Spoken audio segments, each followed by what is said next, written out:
Okay, top 5 Tom Ford fragrances. At number 5 we've got Grey Vetiver, a very clean, professional smelling fragrance.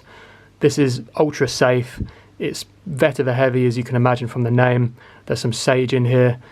It just smells very clean, fresh, very pleasant, and just all season, all occasion, always works.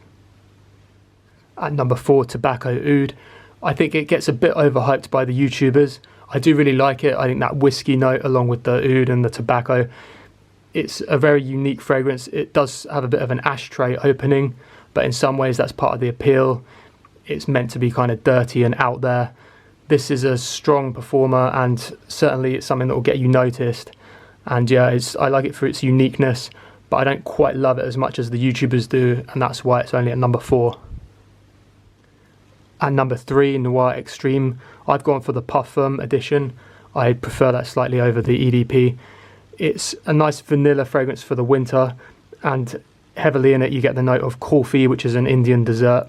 So if you want that kind of spicy dessert-like vanilla fragrance for the winter, with the additions of ginger and leather in this one, it's a great pick.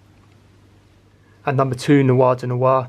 If you like Black Orchid but think it's maybe a bit too out there and you want something slightly toned down, this is a good alternative.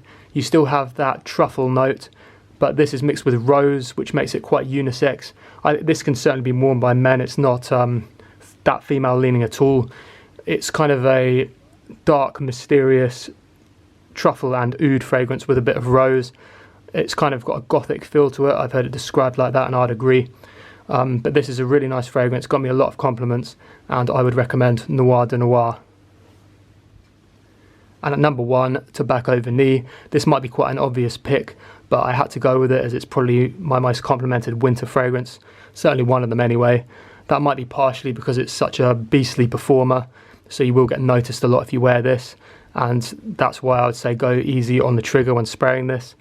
So it's basically, how would you describe this? I mean, it's tobacco and vanilla, pretty simple. You get some dried fruits in there as well, which you do pick up a bit more as it dries down. But yeah, this is a really nice fragrance. Some people describe it as a bit challenging to wear. I don't really get that. I think it's really nice in the winter. Reminds me of Christmas a bit, so it's really pleasant to wear around the December month. Like I say, a highly complimented fragrance and a very good one to go for.